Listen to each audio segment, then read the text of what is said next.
Actually po, yun po yung minomonitor natin dahil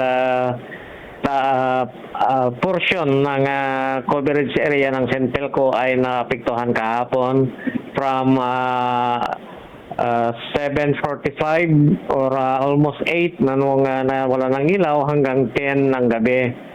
So ito ay resulta ng kakulangan ng supply kumpara sa demand ng mga consumers at ito ay ginagawa ng ating system operator para ma-maintain yung integrity ng grid at maiwasan yung total down ng ating ng supply ng kuryente.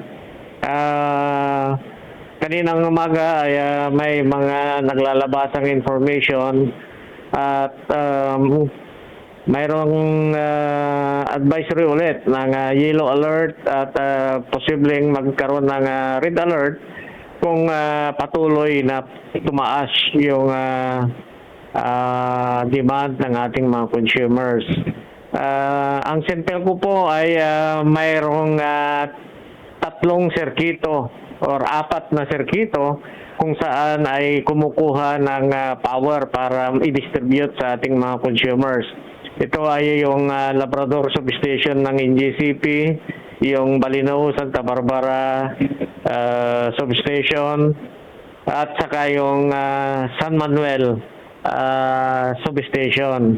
So kagabi naapektuhan yung Labrador San Carlos 69 kV line po natin at base sa rule naman ng ating system operator ay rotational yung pag-implement ng manual load dropping in case na umabot tayo sa alanganing level ng supply. So asahan po natin na yung mga nakaranas kahapon at in case na mag-implement ulit ng manual load dropping at hindi na ulit sila yung manonominate. So rotation po yon at ang NGCP yung may control doon sa schedule base doon sa demand per circuit para mapunan or mabawasan yung demand at hindi sumobra doon sa available capacity ng Luzon Grid sa ating na nakakasakop dito sa ating area of responsibility. Siguro kasi dahil kung nababasa natin yung mga information from the Department of Energy at sa system operator natin, ang National Grid Corporation of the Philippines, may mga planta kasi na naka-force shutdown. Ibig sabihin, nagkaroon ng problema sa planta at hindi nakapag-operate at nakapag-generate ng electricity. May mga planta rin tayo na yung tinatawag nilang derated yung capacity or bumaba. Halimbawa, mayroong isang planta na 1,000 megawatt ang capacity pero ang actual na na-generate lowered or nabawasan dahil sa aging ng planta rin siguro at naging halimbawa 800. So yun yung mga dahilan kung bakit nagkaroon ng kakulangan doon sa supply ng kuryente kahapon at umabot tayo doon sa level na nag-implement ng manual load dropping nga ang NGCP. At ito ay patuloy na minomonitor ng ating Department of Energy doon sa mga planta na yung mga nagkaroon ng force shutdown ay madaliin or immediately dapat ay may put in service para maiwasan yung prolonged na nararanasan nating rotational brownout. Pakinggan nyo ha, kung sino yung mga nakaranas ng rotational brownout kahapon, hindi na mauulit today kung sakali.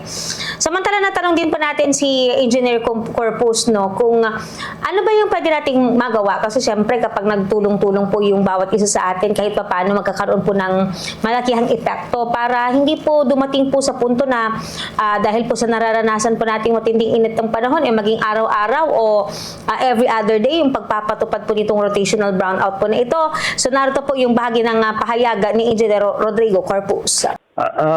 Itong nararanasan po natin na kakulangan ng supply, particular sa mga identified peak hours, ay malaking tulong po kung iwasan nating gumamit ng malalaki o yung mga di kuryenteng gamit na mataas kumonsumo ng kuryente doon sa mga projected time na magkakaroon tayo ng possible red alert status, para kasi ang sabi lang ang abiso naman ng ating system operator na in case na hindi ma-break or hindi umabot doon sa level na kulang na yung supply, ay hindi naman itutuloy yung scheduled manual load dropping. So, para makaiwas po tayo doon, siguro sama-sama tayo na